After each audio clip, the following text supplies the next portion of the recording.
గుంటూరుతో సహా విదేశాల్లో చదువుకున్నానని కేటీఆర్ అన్నారు. సీఎం ఏం చేశాడో తెలియదు, చాలా అంటున్నారని విమర్శించారు. అయితే తాను చదువుల కోసం గుంటూరు పోలేదని కౌంటర్ ఇచ్చారు సీఎం రేవంత్ రెడ్డి. కొండారెడ్డి పల్లి మొదలుకొని హైదరాబాద్ వరకు తన చదువులు సాగాయన్నారు. 610 జీవోలో ఉద్యోగానికి అర్హత ఉందో లేదో చూడండి అన్నారు సీఎం. సార్ నేను అంతటా చదివినా, సార్ నేను చదువుకున్నా, సర్టిఫికెట్లు చూపెట్టే పరిస్థితి నాకుంది. వాళ్ళు ఎక్కడ చదువుకున్నారో తెలియదు, ఏం చదువుకున్నారో తెలియదు. నేను మాత్రం చదువుకున్నా, కష్టపడ్డా, ఉద్యోగం సంపాదించుకున్నా, అదే ఉద్యోగం ఇది ఇండియాకి వచ్చినా.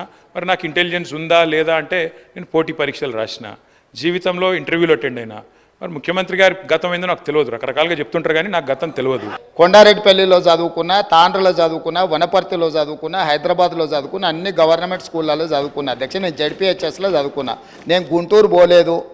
నేనేమో జ్ఞానం కోసం పక్క రాష్ట్రాలకు పోయి చదువుకోలే.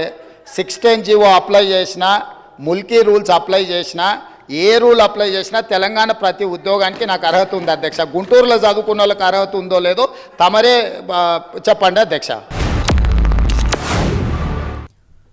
తెలంగాణ అసెంబ్లీలో కేటీఆర్ సీఎం రేవంత్ మధ్య డైలాగ్ వార్ నడుస్తోంది. సిరిసిల్ల చేనేత కార్మికుల అంశాన్ని ప్రస్తావిస్తూ అలిశెట్టి ప్రభాకర్ కవితను కేటీఆర్ కోట్ చేయగా, అలిశెట్టి ప్రభాకర్ కవితతోనే కౌంటర్ ఇచ్చారు సీఎం. ఏమన్నా ఇబ్బంది ఉంటే మా మీద, మేము తెచ్చిన పథకాల మీద కోపం ఉంటే తప్పకుండా దాన్ని విషయంలో మా మీద విమర్శ చేస్తే పర్లేదు, కానీ దయచేసి నేను వారిని కోరుతా ఉన్నా. అలిశెట్టి ప్రభాకర్ గారని మా జగిత్యాల అధ్యక్ష వారు ఒక మాట అన్నారు. బతుకుదారులు దారాలు తెగిపోయినాయి, ముగ్గులు మగ్గాలు మూగబోయినాయి, ఇల్లు దాటి సిరిసిల్ల దాటి తొందరగా వెళ్ళిపోవే తల్లి దసరా అని ఆనాడు మాట్లాడినారు అధ్యక్ష. ఇబ్బంది ఉంటే నన్ను అనండి, పడతాను.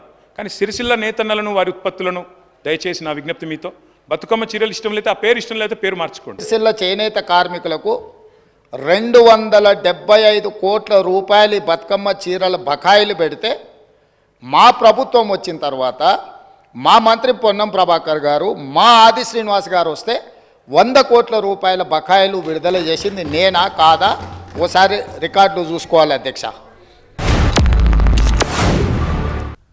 10 ఏళ్లు పాలన చేసిన వారు 10 నెలలు పూర్తి చేసుకుని ప్రభుత్వంపై విమర్శలు చేస్తున్నారని అన్నారు సీఎం రేవంత్. బతుకమ్మ చీరల డబ్బులు బకాయి పెడితే మేం చెల్లించామని కౌంటర్ ఇచ్చారు.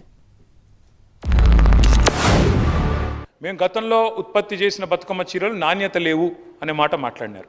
ఓకే అధ్యక్ష, మీరు ఒకవేళ అవి నాణ్యంగా అనిపించకపోతే అవి పాలియస్టర్ ఉత్పత్తులు.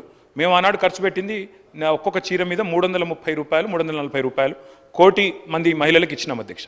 ఒకవేళ ప్రభుత్వం దాన్ని మంచిగా ఇంకా మంచి క్వాలిటీని తేవాలి, ఒక 500 రూపాయలు ఖర్చు అయినా, 600 రూపాయలు ఖర్చు అయినా మేము ఇంకెక్కువ పెడతామంటే వి వెల్కమ్ ఇట్, తప్పకుండా. సిరిసిల్ల చేనేత కార్మికులు నేసినాయా, సూరత్కి వెళ్ళి కిలోల కింద తూకంలో కొనుక్కొచ్చి కమిషన్లు కొట్టి పేదలను మోసం చేసిండ్రా లేదా వారు చెప్పాలి. మీరు అదే సిరిసిల్ల చేనేత కార్మికులకు 275 కోట్ల రూపాయలు బతుకమ్మ చీరల బకాయిలు పెడితే మా ప్రభుత్వం వచ్చిన తర్వాత మా మంత్రి పొన్నం ప్రభాకర్ గారు, మా ఆది శ్రీనివాస్ గారు వస్తే 100 కోట్ల రూపాయల బకాయిలు విడుదల చేసింది నేనా కాదా ఓసారి రికార్డులు చూసుకోవాలి అధ్యక్ష.